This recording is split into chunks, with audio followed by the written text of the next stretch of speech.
নমস্কার বন্ধুরা, স্মৃতির হেসেলের তরফ থেকে আজকে আপনার ছোটবেলাকে ফিরিয়ে দেওয়া হবে।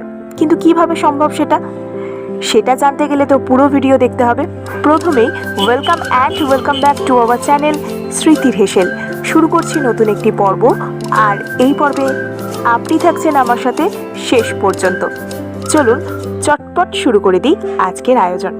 প্রথমে একটি থালা নিয়েছি, সেই থালার মধ্যে দিয়ে দিচ্ছি বড় মেজারমেন্ট কাপের 1 কাপ চিনি। এরপর ব্যবহার করছি যে মেজারমেন্ট কাপে চিনি নিয়েছিলাম সেই মেজারমেন্ট কাপ অনুযায়ী 1 কাপ বেসন।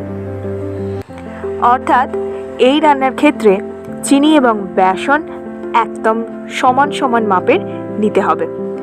নিচ্ছি সেই মেজারমেন্ট কাপ অনুযায়ী 1/2 কাপ জল।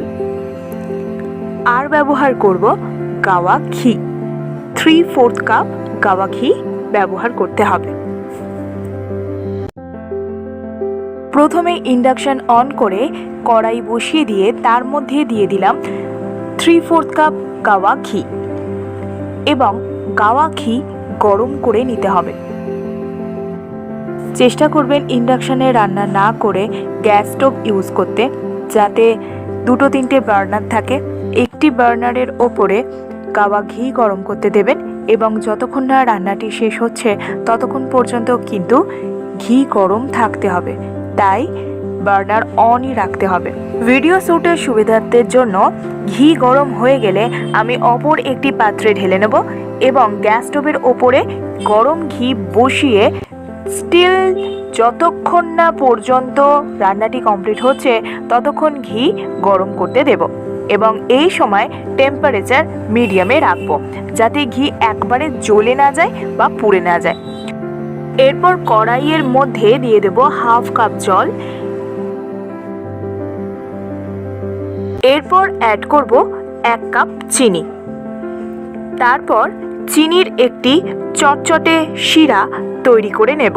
চিনি শিরা পারফেক্টলি তৈরি হয়েছে কিনা সেটা বোঝা যাবে এইভাবে, যখন 1 ড্রপ চিনির শিরা একটি ঠান্ডা জলের পাত্রের মধ্যে দেয়া হবে তখন সেই চিনি শিরাটি যদি ক্রিস্টাল পেকে যায় তাহলে বুঝবেন পারফেক্টলি চিনি শিরা তৈরি হয়েছে। এরপর অল্প অল্প করে চিনি শিরার মধ্যে বেসন অ্যাড করতে থাকবেন। বেসন চিনি শিরার মধ্যে ব্যবহার করার আগে অবশ্যই ছাঁকনি দিয়ে ছেঁকে নেবেন। অনেক সময় বেসনের মধ্যে ছোট ছোট গুটি গুটি অংশ থাকে বা ক্লটস থেকে থাকে, সেগুলি চালনি দিয়ে ছেঁকে নিলে সেই ক্লটগুলি ভেঙে যাবে বা থাকবে না। ভালোভাবে বেসন চিনি শিরার সাথে মিশিয়ে নেবার পর 1 হাতা গরম ঘি দিয়ে দেবেন বেসন এবং চিনি শিরার মধ্যে। দেবার সাথে সাথে কিন্তু ঘি বেসন এবং চিনি শিরায় মিশিয়ে নেবেন। যত গরম ঘি বেসনের মধ্যে দেবেন তত দেখবেন বেসন জালি জালি হতে শুরু করেছে। একবারে সব ঘি ব্যবহার করে ফেলবেন না, 1 হাতা করে দেবেন। ভালোভাবে সেই ঘি চিনি শিরা এবং বেসনের মিশ্রণের সাথে মেশাবেন, তারপর আবার ব্যবহার করবেন। যতবারই ব্যবহার করবেন ততবারই কিন্তু ফুটন্ত গরম ঘি ব্যবহার করতে হবে। মিনিমাম 4 থেকে 5টি স্টেপে সম্পূর্ণ ঘি ব্যবহার করতে হবে। সম্পূর্ণ ঘিটাই আমি ব্যবহার করে ফেলেছি।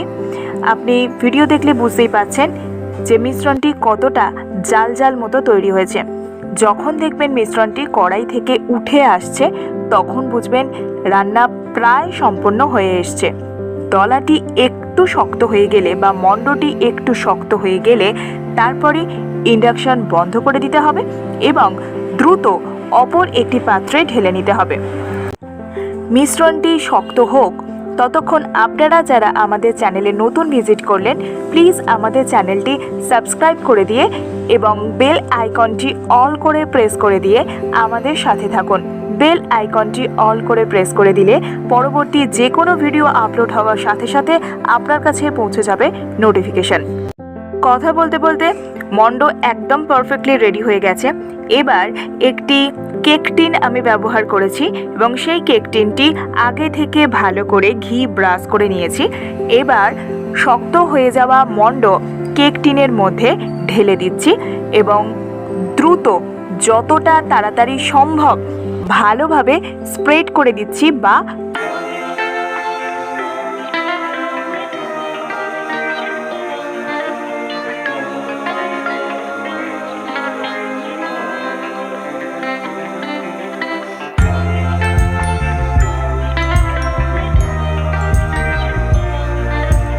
রান্না করলাম। আর আপনাদের তো বলাই হলো না, আপনার ছোটবেলা ফিরিয়ে দেওয়ার জন্য আজকে কোন রেসিপি তৈরি করলাম। আজকে তৈরি করেছি ছোটবেলার সব থেকে প্রিয় খাবার দিলখুশ। এখনও শক্তভাবে জমে যায়নি, মিশ্রণটি এখনও গরম রয়েছে, তাই ঘন্টাখানেক এই অবস্থায় রেখে দেবো। ঘন্টাখানেক পরে ফিরে এসেছি, দেখুন একদম শক্তভাবে জমে গেছে। এই সময় কেক টিন থেকে এটিকে বার করে নিচ্ছি, জাস্ট উল্টে দিলেই বেরিয়ে আসবে। এরপর ছুরির সাহায্যে এবং একটু হাতের সাহায্যে ভেঙে নিচ্ছি। তাহলে বন্ধুরা, একদম বাড়িতে থাকা 2 থেকে 3টি উপকরণের মাধ্যমে একদম ছোটবেলাকার পছন্দের একটি রেসিপি বাড়িতে আপনারাও তৈরি করে নিন আর জানান কেমন হলো। বাড়ির সকলকে খাওয়ান, নিজে খান আর মজা করুন। আজকের রেসিপি ভালো লাগলে লাইক, শেয়ার, কমেন্ট এবং সাবস্ক্রাইবের অনুরোধ রইল। ভালো থাকুন, সুস্থ থাকুন। আমি ফিরে আসবো নতুন কোনো ভিডিও নিয়ে।